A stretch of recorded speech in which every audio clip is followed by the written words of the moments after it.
നിങ്ങളുടെ ഇഷ്ട പരമ്പരകൾ എക്സ്ക്ലൂസീവായി സൺ നെക്സ്റ്റ് ആപ്പിലൂടെ തികച്ചും ഫ്രീ ആയി ഇപ്പോഴേ ആപ്പ് ഡൗൺലോഡ് ചെയ്യൂ. എങ്ങോട്ടാ നീ തള്ളിക്കയറി വരുന്നത്? എന്റെ സമാധാനം കെടുത്താനാണോ? നീ പോടി വെളിയില്. നിങ്ങളായിട്ട് ഒരു വീട്ടിലെ മുഴുവൻ ആളുകളുടെയും സമാധാനം കെടുത്തല്ലേ? അപ്പൊ പിന്നെ ഞാൻ ഇങ്ങോട്ട് വന്നു കയറുന്നതിൽ എന്തിനാ ഇത്ര പേടി? എന്നെ ഇറക്കി വിടണമെന്ന് എന്താ ഇത്ര വാശി? നിന്നെ ഇറക്കി വിടാൻ പോകുന്നത് ഈ വീട്ടിൽ നിന്ന് മാത്രമല്ല, ഈ വീടിന്റെ മതിൽക്കെട്ടിനകത്തേക്ക് ഭിക്ഷ യാചിക്കാൻ പോലും നിന്നെ കയറ്റിവിടാതെ ആട്ടിപ്പായിച്ചിരിക്കുക വസുന്ധര. അതിനുവേണ്ടിയായിരിക്കും ആന്റി പോയി അച്ഛനെ ഭീഷണിപ്പെടുത്തിയതല്ലേ?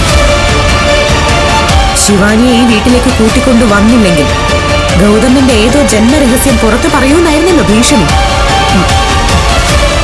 എന്താണ് ഗൗതമിനെ സംബന്ധിക്കുന്ന ആ ജന്മരഹസ്യം എന്ന് ഞാനൊന്ന് കേൾക്കട്ടെ. അതൊന്നും നിന്നോട് വിളമ്പേണ്ട ആവശ്യം എനിക്കില്ല. അല്ലെങ്കിൽ തന്നെ ഗൗതമിനെ കുറിച്ചുള്ള രഹസ്യം അന്വേഷിച്ചിറങ്ങാൻ നീ ആരാടി? ഞാൻ ഗൗതമിന്റെ ഭാര്യ. അത് തന്നെയാണ് എന്റെ അധികാരവും. ഭാര്യയോ? ഇനി എത്ര നാളത്തേക്ക്? വിരലിൽ എണ്ണാവുന്ന ദിവസങ്ങൾ. അതുവരെ മാത്രമേ ഭാര്യ എന്ന ഈ അധികാര പട്ടം നിന്റെ തലേ കാണൂ. അതൊക്കെ നിങ്ങളുടെ വെറും വ്യാമോഹം മാത്രമാണ്. പക്ഷെ എനിക്കൊരു ലക്ഷ്യമുണ്ട്. എന്റെ ഭർത്താവിനെ സംബന്ധിക്കുന്ന രഹസ്യം എന്താണെന്ന് എനിക്ക് അറിഞ്ഞേ മതിയാവൂ.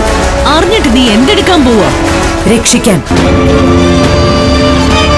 ഒരു ഭാര്യ എന്ന നിലയിൽ എന്റെ ഭർത്താവിനെ ഏതൊരാപത്തിൽ നിന്നും രക്ഷിച്ച് ആ മനസ്സിൽ ഒരു മുറിവ് പോലും ഏൽക്കാതെ ചേർത്ത് പിടിക്കേണ്ട കടമ എനിക്കുണ്ട്. നിങ്ങൾക്ക് ഗൗതമിനെ മോനെന്ന് വിളിക്കാനുള്ള യോഗ്യത പോയിട്ട് ഒരു പെണ്ണായി ജീവിക്കാനുള്ള അർഹത പോലുമില്ല. മര്യാദയ്ക്ക് ഇറങ്ങി പോടി എന്റെ റൂമിൽ നിന്ന്. ഞാൻ പോയേക്കാം, പക്ഷെ ഒന്നോർത്തോ, ഗൗതമിന്റെ പേരും പറഞ്ഞ് ഇപ്പൊ നിങ്ങൾ നടത്തുന്ന ഈ കളിയുണ്ടല്ലോ, ഈ ദ്രോഹം ഒരിക്കൽ ഗൗതം തിരിച്ചറിയും. അന്ന് മോനെന്ന് വിളിച്ച ആ മനുഷ്യന്റെ മുമ്പില് തല കുമ്പിട്ട് നാണം കെട്ട് നിൽക്കേണ്ടി വരും നിങ്ങൾക്ക്. ഓർത്തോ.